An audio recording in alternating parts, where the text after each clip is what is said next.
So today we are going to start our parallel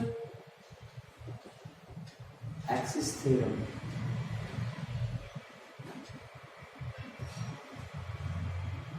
So what do you mean by this parallel axis theorem?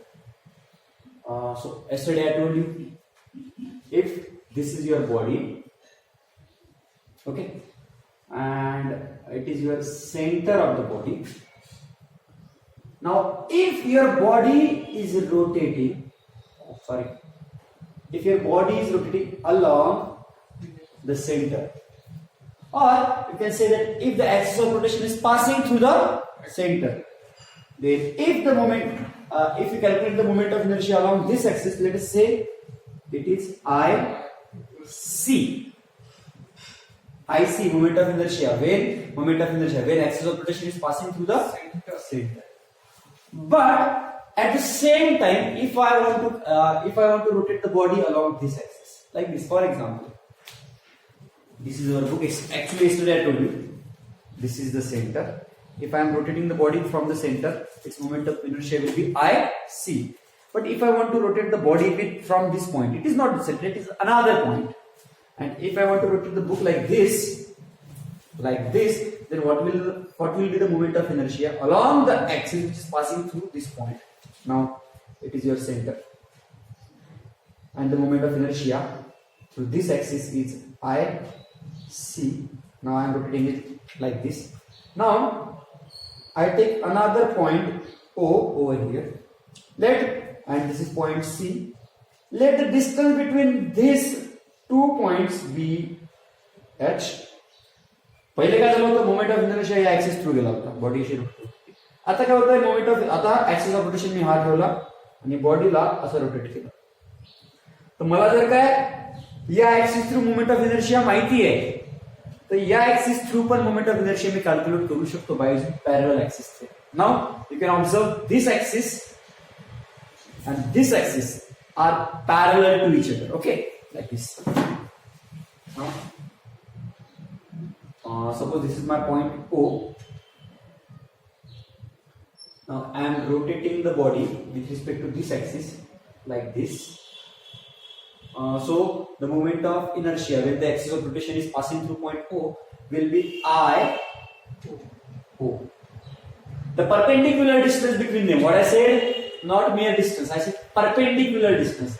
Let the perpendicular distance between these two axes is h, and hence the moment of inertia along axis passing through point O is equals to moment of inertia passing through center plus mass of the body multiplied by square of the distance between two axes.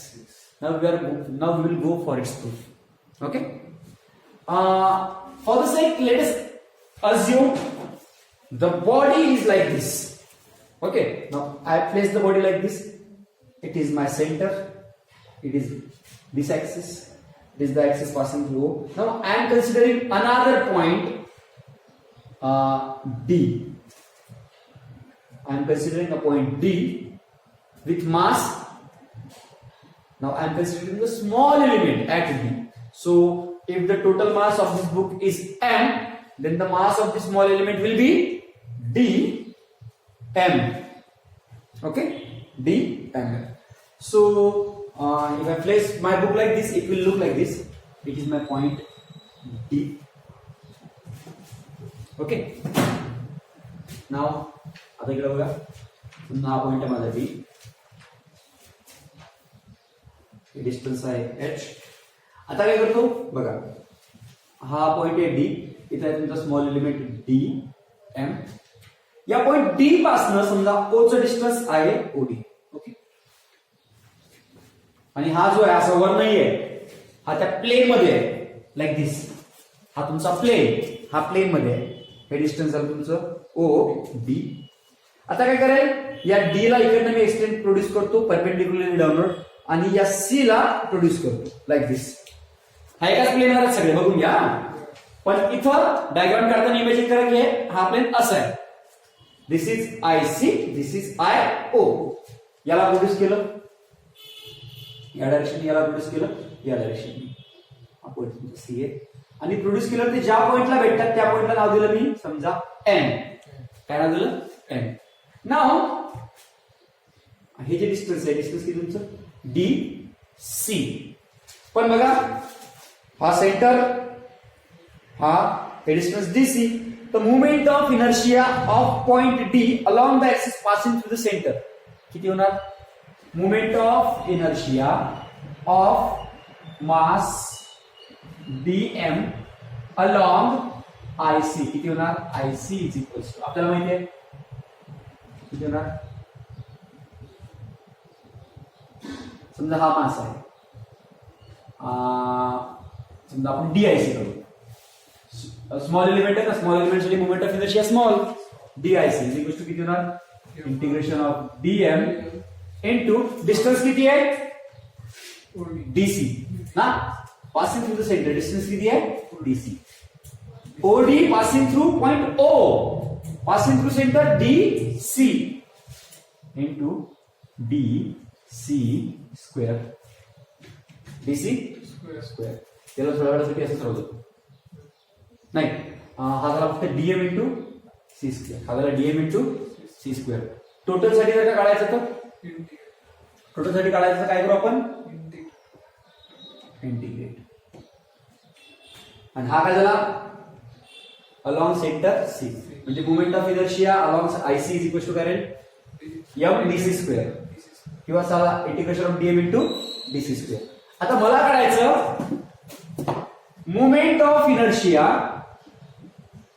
Of mass DM, okay, किंवा mass DM फक्त small mass साठी तर मास DM वापरतात. थोडा सध्या मास DM शब्द काढून टाकतो. इथं मास डीएम म्हटलं तर मला डीआयसी घ्यावं लागेल. स्मॉल एलिमेंट साठी small moment of inertia, total साठी total moment of inertia. So IC is equals to integration DM into, आपण काल बघितलं होतं मोमेंट ऑफ इनर्शियाचा फॉर्म्युला काय? Mass into summation over I M I R I square.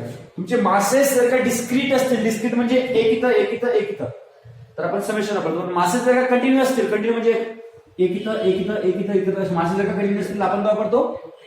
Integration. आणि त्या small element समजा छोटा मास जर का डीएम असेल, छोटा मास आहे त्याला म्हणतो आपण DM into R square. Similarly DM into DC square. Okay, आता moment of inertia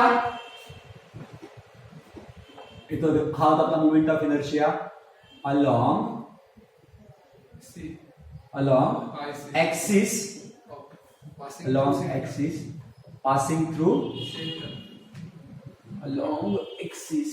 passing through C म्हणून. C म्हणजे आपला सेंटरच आहे. Now moment of inertia along axis passing through any point, समजा passing through, पण आपण काय घेतलं त्या पॉइंटला? O. Passing through any point से O. हा काय राहणार? Similarly I O is equals to integration dm आणि डिस्टन्स बघा किती आहे? OD square. Integration dm into OD square. पण अकॉर्डिंग टू पायथागोरस थेरम, या इक्वेशनला मी नाव थोड्या वेळासाठी 1. ओके, या इक्वेशनला नाव देतो मी थोड्या वेळासाठी 2. आता मला माहित आहे according to Pythagoras theorem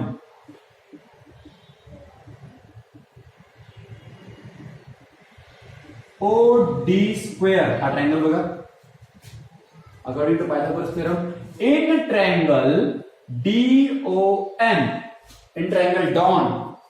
in triangle dawn, OD square is equals to dn square plus ND square plus ON square. ND square plus ON square. Okay? Get out here. So OD square is equals to,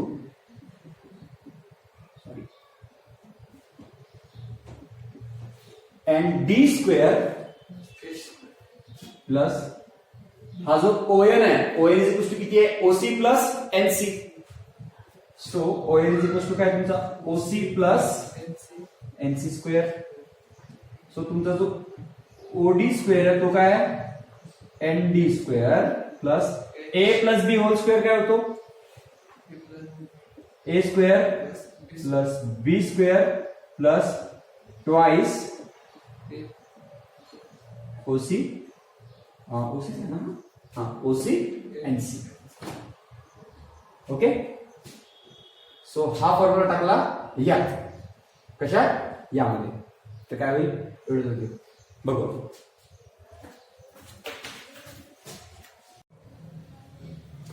so here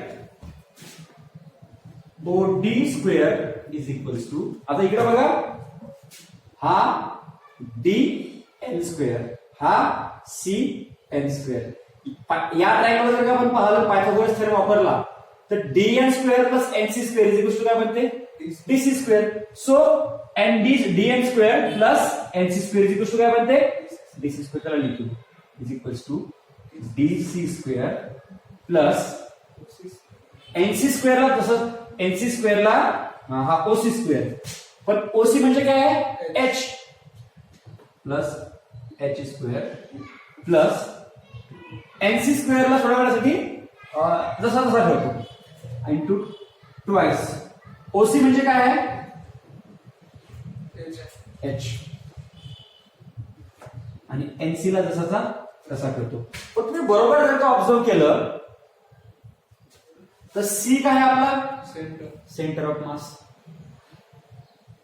OC काय आपला H त्यामुळे हे जे distance आहे NC हे एकदम छोटं राहतं छोटं म्हणा किंवा त्याला तुम्ही नेग्लिजिबल म्हणा ओके एकदम छोटं राहतं त्यामुळे हा जो एनसी आहे किंवा movement of inertia along NC जर का काढला तुम्ही तर तो कसा राहतो नियरली झिरो नेग्लिजिबल किंवा त्यामुळे या एनसी ला काय करू आपण नेग्लेक्ट करू ओके एनसी नेग्लिजिबल आहे movement of inertia along NC zero राहतो कारण आयसी म्हणजे काय axis passing through centre of mass आणि सेंटर ऑफ मास पासून एनसी डिस्टन्स एकदम छोटं त्यामुळे एनसी ला करू आपण नेग्लेक्ट ओके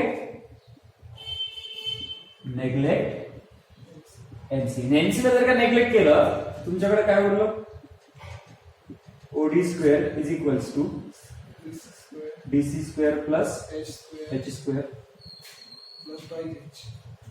एनसी आपण एनसीच नेग्लेक्ट केला ना प्लस हा एनसी स्क्वेअर दिला प्लस एनसी स्क्वेअर आपण एनसी काय केला पूर्णतः neglect okay I'm sorry आपण एनसी स्क्वेअर यातच घेतलाय डीसी स्क्वेअर म्हणजे ओके सो इथं उरला twice H into NC so ही जी टर्म आहे twice H into NC NC being so small किंवा आपण या टर्मचा काही फिजिकल सिग्निफिकन्स दिसत नाही या टर्मला आपण नेग्लेक्ट करू ओके या टर्मला जर का आपण नेग्लेक्ट केलं तर आपल्याकडे काय होतं OD square is to DC square plus H square आता समजा बघा इकडं डीसी स्क्वेअरच्या जागी या इथं ओडी स्क्वेअरच्या जागी मी फक्त DC square plus H square okay हे सगळं सुद्धा मी रफ करतोय ओके बघा इकडं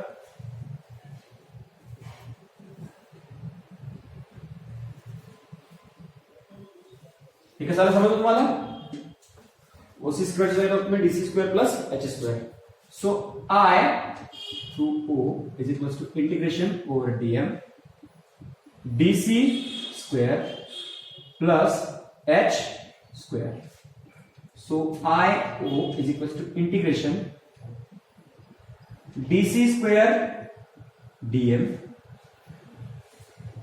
plus integration DM into H square थोडं मागे पुढे झालं सिक्वेन्स काहीच नाही ठीक आहे दोघांचा अर्थ एकच आहे आता बघा इकडं पण integration over DC square into DM म्हणजे काय तुमचा movement of inertia passing through centre so I O is equals to DC square into DM is equals to movement of inertia passing through centre plus DM into H square आता height काय आहे sorry height म्हणतो I am extremely sorry H H काय आहे distance आहे तो constant राहणार आहे हा आणि उरलं काय इंटिग्रेशन वर डीएम आता स्मॉल मासचं काय इंटिग्रेशन केलं आपल्याला काय म्हणजे total mass so it is M into H square okay So it is m into h square.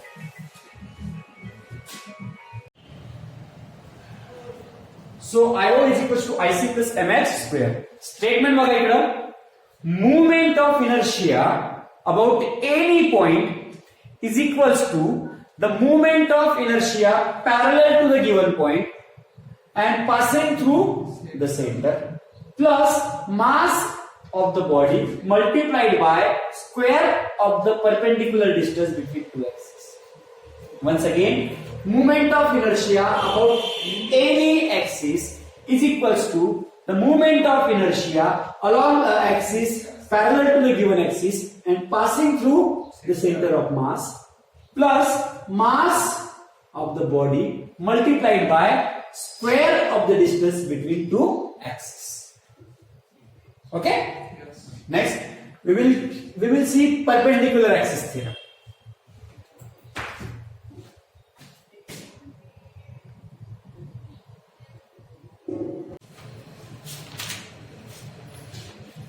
So now we will see perpendicular axis theorem.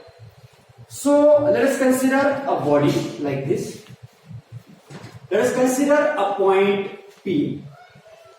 हा पॉइंट P आपण consider केला, तिथे तुमचं स्मॉल मास dm आहे. समजा या point P चे distance from x axis आहे तुमचं किती येणार आहे, एवढं डिस्टन्स म्हणजे हे y. या पॉइंट P चे डिस्टन्स फ्रॉम y एक्सिस किती येणार, एवढं डिस्टन्स म्हणजे X. एक घेऊ आपण x. ओके, आणि या पॉइंट P चे डिस्टन्स फ्रॉम z एक्सिस किती येणार तुमचं z. Now if I rotate this whole body, now I am going to calculate the moment of inertia in terms of small mass dm. How we will calculate? We calculate it by using integration. We all know that. So now, if I rotate the body along x-axis, the moment of inertia along x is equals to integration of y square into dm. Because why? Because the perpendicular distance of this point P or the mass dm from x-axis is y. So we know that x is equals to integration of y square into dm. Okay. Also, if I rotate the body along y-axis, the perpendicular distance of small mass dm from y-axis is x, so its moment of inertia along y-axis will be equals to integration of x square into dm or dm into x square. Now I have to calculate the moment of inertia along z-axis. Now I am rotating the body along z-axis like this.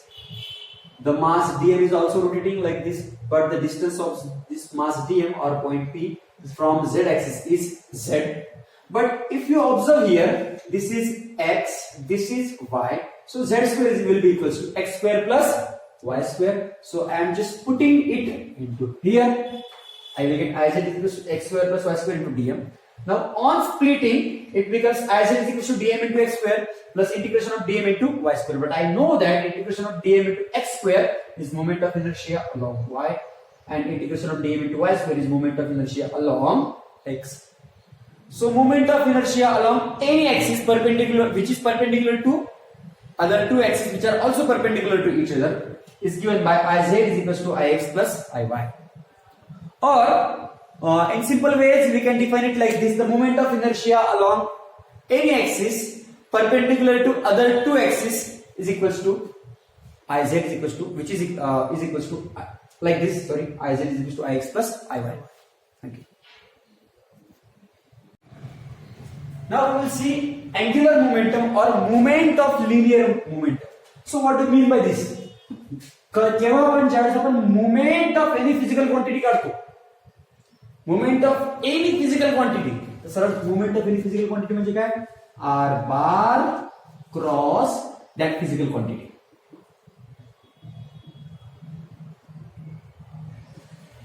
R bar cross that physical quantity. आता काय आपला angular momentum किंवा moment of linear momentum, तर symbol राहतो आपला L बार.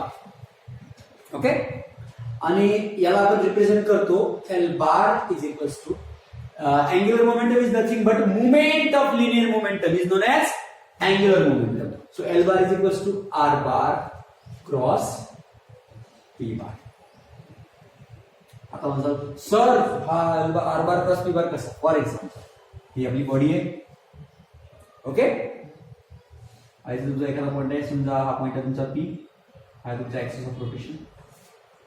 आता ज्या वेळेस ही बॉडी सर्क्युलर मोशन परफॉर्म करते पार्टिकलची व्हेलॉसिटी कशी राहते अलॉंग टँजंट म्हणजे अलॉंग टँजंट ही झाली पार्टिकलची व्हेलॉसिटी आणि पार्टिकलची रेडियस कशी राहते पार्टिकलचं डिस्टन्स परपेंडिक्युलर डिस्टन्स हे झालं परपेंडिक्युलर डिस्टन्स त्यामध्ये बघा आर बार आणि व्ही बार एकमेकाला काय परपेंडिक्युलर पार्टिकलचा आपण थोड्या वेळासाठी एम घेतो आणि बघा आणि आपल्याला माहित आहे लिनियर मोमेंटमला आपण कसं रिप्रेझेंट करतो P bar is equals to M into P bar और P is equals to M V त्यामुळे जी डायरेक्शन व्हेलॉसिटीची राहणार ती डायरेक्शन राहणार लिनियर मोमेंटमची ही डायरेक्शन होती लिनियर मोमेंटमची आणि कधी पण ध्यानात घ्यायचं ज्या वेळेस पण क्रॉस प्रोडक्ट येतो त्यावेळेस डायरेक्शन कशी राहते याला आणि याला परपेंडिक्युलर म्हणजे फॉर एक्झाम्पल ही डायरेक्शन आहे या डायरेक्शनला ही डायरेक्शन आहे या डायरेक्शन आणि मग तुमचा जो लिनियर मोमेंटम म्हणजे डायरेक्शन कोणती राहणार सपोज इफ युअर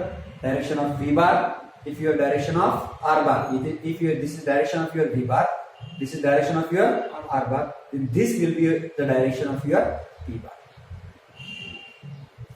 ओके जर काय याचं मॅग्निट्यूड काढलं आपण त्याचं मॅग्निट्यूड येणार L magnitude of L bar is equals to magnitude of R into magnitude of P into sine theta into sine theta त्याचा आणखी एक फॉर्म्युला आहे you can also write it as R into P into sine theta into N cap where n cap is perpendicular to r bar and p bar and r bar and p bar are usually perpendicular to each other okay and sin theta is the angle between r bar and p bar here this is your angle between r bar and p bar okay this term is nothing but your angular momentum now we will go for expression of angular momentum in terms of rotational bodies okay so expression for angular momentum now we will see I am not going to elaborate it that much but I will elaborate its physical significance or the applications of it now expression for आणि हा आता angular momentum काय काम करते जे काम मोमेंटमचं linear motion मध्ये राहतं तेच काम अँग्युलर मोमेंटमचं अँग्युलर मोशन मध्ये किंवा रोटेशनल मोशन मध्ये so now we will see expression for angular momentum समजा ही तुमची बॉडी आहे this is your axis of rotation हा तुमचा पार्टिकल आहे समजा M your body is rotating with angular velocity omega आणि प्रत्येक पार्टिकल साठी अँग्युलर व्हेलॉसिटी कशी राहते कॉन्स्टंट और वी कॅन से सेम या m1 चे डिस्टन्स आहे समजा एक्सिस पासून r1 we will represent it by position vector okay आणि हा जर का सर्क्युलर मोशन परफॉर्म करेल त्याची व्हेलॉसिटी राहील v1 जी कशा बरोबर असते r1 into ओमेगा सिमिलरली हा जर का तुमचा पार्टिकल असेल m2 त्याची velocity v2 which is equals to r2 omega and this is your position vector r2 like this suppose there are n number of particles this is your nth particle mn its perpendicular distance from axis of rotation will rn and its linear and its velocity will be perpendicular obviously it will rotate in circular direction and linear velocity ji rahte navigation rahte along the tangent so it is your v and which is equals to r n omega now आता बघा इकडं ज्यावेळेस पण हा circular motion perform करेल त्यावेळेस v मध्ये आणि rn मध्ये vn मध्ये आणि rn मध्ये जो थीटा आहे तुमचा थीटा किती राहणार नेहमी 90 डिग्री थीटा किती राहणार 90 degree so that your l bar is equals to r bar cross p bar your l bar is r bar cross p bar so for first particle or you can write it as lr into p into sine but here theta is equals to 90 so it is r into p so your l is equals to r into m into v okay we are writing generalized condition r p ची value काय असते मास into velocity or we can write r into m into r omega. V ला आपण काय लिहू शकतो r omega. So we can write it implies L is equals to m r square omega. Okay, this is general condition. This is general condition. Similarly, for L1 it is m1 r1 square omega. For L2 it is m2 r2 square omega. So on. For Ln it is mn square rn square omega. This is general. For the sake of expression, you have to write like this. So total angular momentum L is equals to काय होणार तुमचा m1 r1 square omega plus m2 r2 square omega plus and so on up to mn rn square omega. So total angular momentum will be equals to omega का constant. So m1 r1 square plus m2 r2 square plus and so on plus mn rn square into omega. So तुमचा total angular momentum काय बनला बघा इकडे हा जो आहे आपला मी असं लिहू शकतो ना summation over I from 1 to n mi ri square into omega. पण हा जो फॉर्म्युला आहे m1 r1 square plus m2 r2 square plus mn r square हा कशाचा फॉर्म्युला आपला moment of inertia. So I can write L is equals to I omega. बघा linear momentum मध्ये p is equals to mass into velocity. पण मी तुम्हाला सांगितलंय जे काम लिनियर मोशन मध्ये मासचं राहतं ते काम रोटेशनल मोशन मध्ये कोणाचं राहतं आयचं. जे काम वेलोसिटीचं राहतं ते इकडे कशाचं राहतं angular velocity. And this is your expression for angular momentum in terms of rotational motion. Write it down.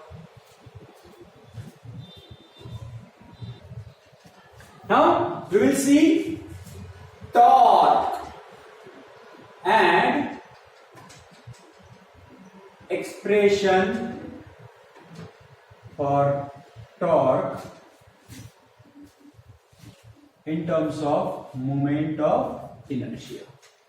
Now आपण पाहिलं अँग्युलर मोमेंटम म्हणजे काय moment of linear momentum. Similarly बघा इकडे आपल्या लिनियर मोशन मध्ये काय राहतो फोर्स.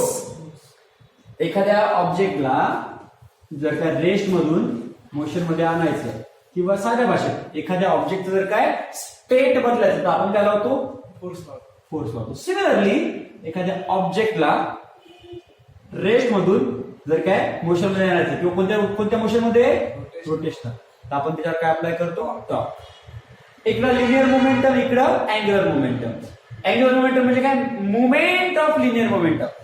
सिमिलरली इकडं लिनियर मध्ये फोर्स रोटेशनल मध्ये टॉर्क. आणि टॉर्क म्हणजे काय simply torque means what movement of force. तुमचं 11वी मध्ये झालेलं नाही ते ना. आता फॉर एक्झाम्पल याला रोटेट करायचं हा ठेवला मी ऍक्सिस ऑफ रोटेशन याला रोटेट करायचं मी काय करणार या फेसवर फोर्स अप्लाय करणार. बघा इकडं या फेसवर फोर्स अप्लाय करणार बघा. पण याचा डिस्टन्स किती आहे r. फोर्स अप्लाय केला समजा F1 हे डिस्टन्स आहे R1. फोर्स अप्लाय केला या डायरेक्शन. फोर्स मध्ये आणि पोझिशन वेक्टर मध्ये अँगल किती येतं 90 डिग्रीचा. सो टोटल टॉर्क किती झाला force R bar cross F bar. Movement of force is torque. हा लावला टॉर्क. टोटल टॉर्क किती लावला मी इथं टॉर्क टॉ बार म्हणजे काय मुवमेंट ऑफ फोर्स म्हणजे R bar cross F bar. Linear motion मध्ये सिंपल फोर्स लावावा लागतो पण तो समजा ही बॉडी आहे हिला रोटेट करायचं तिला काय करावं लागेल फोर्स लावावा लागेल मला या डायरेक्शननी. आणि समजा हा जर का माझा ऍक्सिस ऑफ रोटेशन आहे आणि हे डिस्टन्स आहे माझं R तर इथं माझा टॉर्क किती झाला जर काही इथं अँगल किती झाला 90 डिग्रीचा. माझा टॉर्क किती झाला R into F. So tau bar is equals to tau is nothing but moment of force. It is R bar cross F bar, or simply we can write it is R into F into sin theta into n cap. In terms of magnitude, it is just R into F. In terms of magnitude, it is just R into F. Okay. This is magnitude. याचा SI unit काय राहणार simply Newton metre. Okay. नाव आता बघू आपण याचं expression. लिहून घ्या बरं.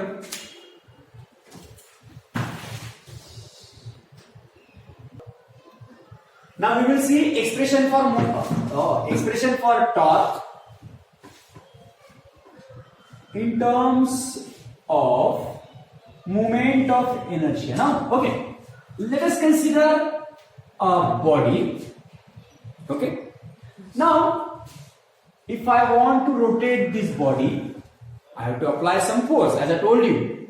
Okay. Now, suppose this is your mass m1. To rotate this body, I am applying a linear force. Obviously, if I rotate this body like this, I will apply the force, but in which direction? Tangential. Or let us assume, बघा इकडं. जरा माहित आहे की फोर्सचा formula काय आहे? तो mass into acceleration. आता एक्सेलरेशनची डायरेक्शन पण समजा या पार्टिकलची व्हेलॉसिटी या डायरेक्शनला आहे. तर त्या पार्टिकलची त्या पार्टिकलचं एक्सेलरेशन कोणत्या डायरेक्शन आहे? त्याच डायरेक्शनला. त्या पार्टिकलचं एक्सेलरेशन त्या डायरेक्शनला आहे, तर त्या पार्टिकलचा फोर्स पण कोणत्या डायरेक्शनला राहणार? त्याच डायरेक्शनला. समजा पार्टिकल आहे m, त्यावर फोर्स किती लिहू आपण? F1. म्हणजे समजा याचं डिस्टन्स आहे अलॉंग फ्रॉम त्या ऍक्सिलर रोटेशन पासून r1. सिमिलरली इथे दुसरा पार्टिकल तुमचा, ओके, m2. यावर फोर्स लागला या डायरेक्शननी, डिस्टन्स किती रे? r2. ओके. हा फोर्स समजा तुमचा F2. किंवा तुमची बॉडी जर काही प्लेन शीट आहे समजा पेपरची, हा तुमचा ऍक्सिस ऑफ रोटेशन आहे, हा तुमचा पॉइंट आहे, प्लेन बॉडी आहे ही तुमचा. हा समजा m1, हा तुमचा F1, हा m1, हा r1. सिमिलरली हा तुमचा F2, हा m2, हा r2. सिमिलरली जर का तिसरा पॉइंट घेतला m3, तर हा तुमचा F3, हा r3. अँगल किती राहिला Balu? 90. So we know that torque is equals to काय राहतो आपला? r into f. पहिल्या पार्टिकल साठी जर का टॉर्क काढला, tau1 is equals to काय राहणार? r1 into f1. दुसऱ्या बॉडी साठी r2 into f2. सिमिलरली याला कसं लिहू आपण? r1 into f ला कसं लिहितो आपण? m1 into a1. पण also v is equals to r omega. तर a is equals to r into alpha. Okay, यात काय doubt? Dividing both side by t. So similarly, I can also write it as r1 into m1 into r1 into alpha. Okay, थोड्यासाठी याला रद्द करतो. It implies I can write my tau1 as m1 r1 square alpha. आणखी एक, ज्या वेळेस body rotate होते प्रत्येक बॉडीसाठी अँग्युलर व्हेलॉसिटी कशी राहते? कॉन्स्टंट. तर अल्फा पण कसा राहणार? सेम. कॉन्स्टंट म्हण किंवा सेम म्हण. प्रत्येक पार्टिकल साठी ओमेगा तुमचा कॉन्स्टंट आहे, तर अल्फा पण कसा राहील? ओमेगा सेम आहे, तर अल्फा पण कसा राहील? सेम प्रत्येक पार्टिकल साठी. So alpha. Similarly tau2 is equals to m2 r2 square alpha. Similarly, tau n is equals to mn rn square alpha. Similarly, total torque is equals to m1 r1 alpha plus m2 r2 alpha plus and so on. Square plus mn rn square alpha.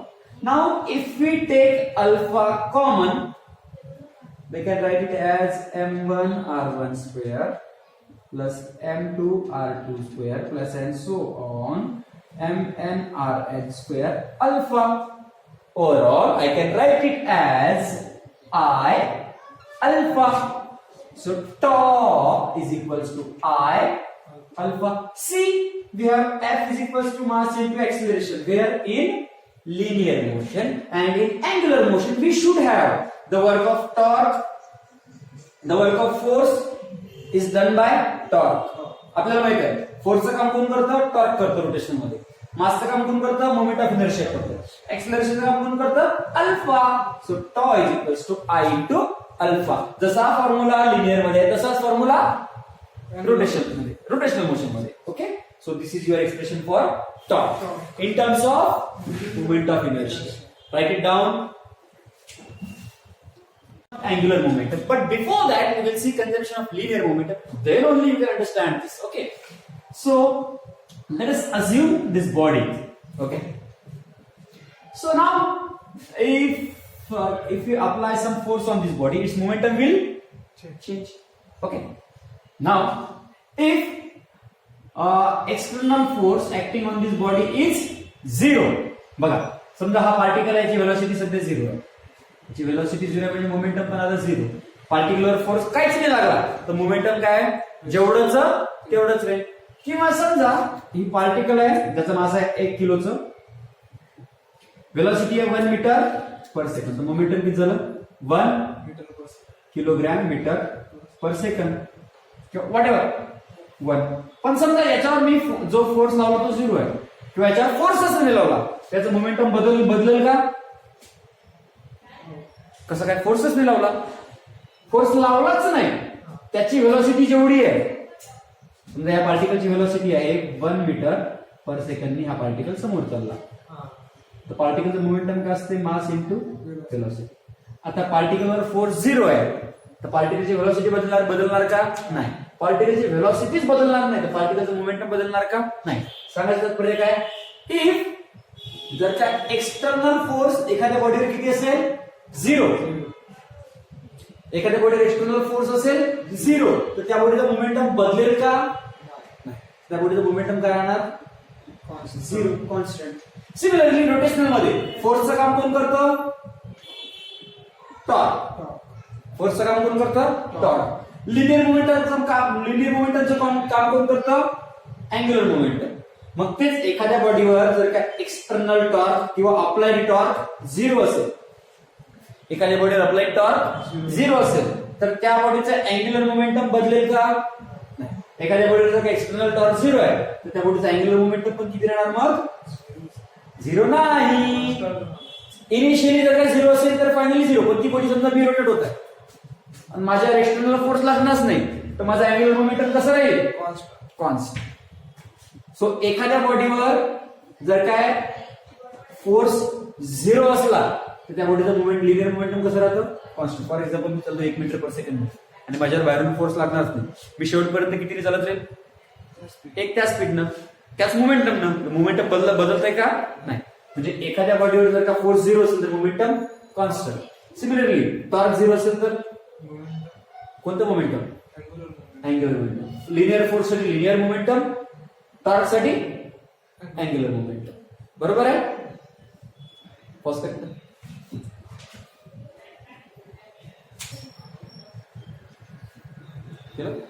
So बघा इकडं, कोणत्या पण वस्तूचा state जोपर्यंत त्यावर आपण force लावत नाही तोपर्यंत त्या वस्तूचं स्टेट काही बदलत नाही.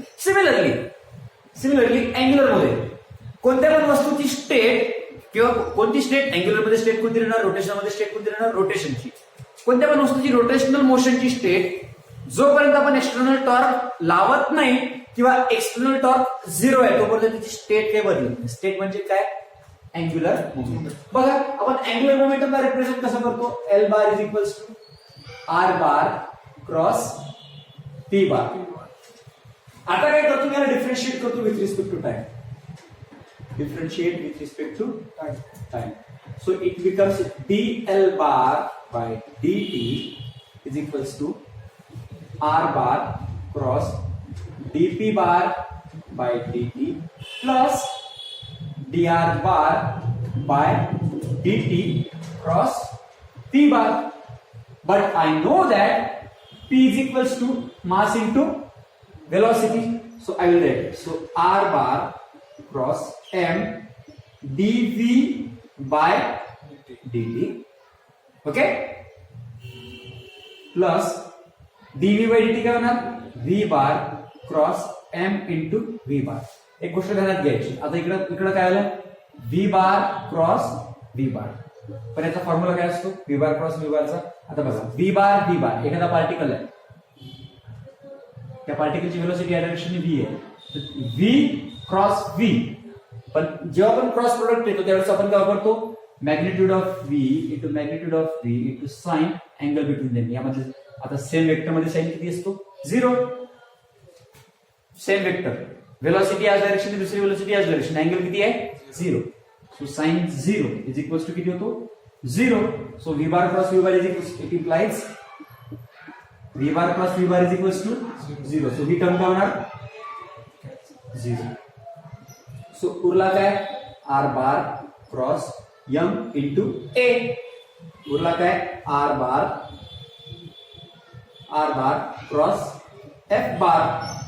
r bar cross f bar म्हणजेच काय? टॉर्क. माहितीये ना?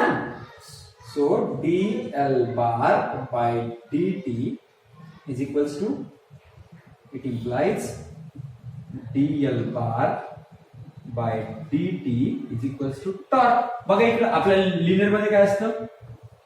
लिनियर मध्ये असतं dp by dt is equals to force. Rate of change of linear momentum is equals to force applied, Newton's second law. Similarly, rate of change of angular momentum is equals to torque applied, is equals to torque applied. समजा, आता समजा if torque is equals to 0, समजा ही body आहे, या बॉडीवर कोणती पण body आहे त्या बॉडीला रोटेट व्हायसाठी काय लागतो? नेहमी एखाद्या बॉडीला रोटेट व्हायला टॉर्क. समजा त्या बॉडीवर टॉर्क लावलाच नाही तर त्या बॉडीचं स्टेट बदलेल का? नाही. If torque bar is equals to 0 म्हणजेच काय? dl bar by dt is equals to 0. आता बघा आपल्याला माहित आहे कोणत्या पण गोष्टीचे derivation with respect to time जर काय 0 असेल म्हणजे ती वस्तू वेळेनुसार बदलते का? नाही. ती वस्तू कशी आहे? कॉन्स्टंट. आता फॉर डेरिव्हेटिव्ह 0 कधी येतं? ज्यावेळेस क्वांटिटी कशी असेल? Constant. It's a derivative of angular momentum with respect to time is 0 आहे. It implies L bar should be constant. It implies L bar is equals to constant. L bar is equals to constant means L bar is conserved. L bar is conserved means L bar is not changing. किंवा I can also write conservation of angular momentum म्हणजे काय? L bar is equals to constant. म्हणजे L bar चा एक formula m v r is equals to constant in terms of magnitude. म्हणजे mass into velocity into रेडियसचा जो product आहे तो नेहमी कसा राहतो? कॉन्स्टंट. म्हणजे मास तर कधी बदलत नाही, पण तुम्ही जर का रेडियस वाढवली तर व्हेलॉसिटी काय होणार? कमी. आणि रेडियस कमी केली तर व्हेलॉसिटी काय होणार? जास्त. याचं application ballot dancer. If you observe ballot dancer rotate, goal goal rotate होते. तिने जर का हात लांबवले तर तिची व्हेलॉसिटी कमी होते, तिने जर का हात जवळ गेले तिची व्हेलॉसिटी वाढते. याचा एक व्हिडिओ मी लिंक मध्ये टाकेन. ओके, लिहा.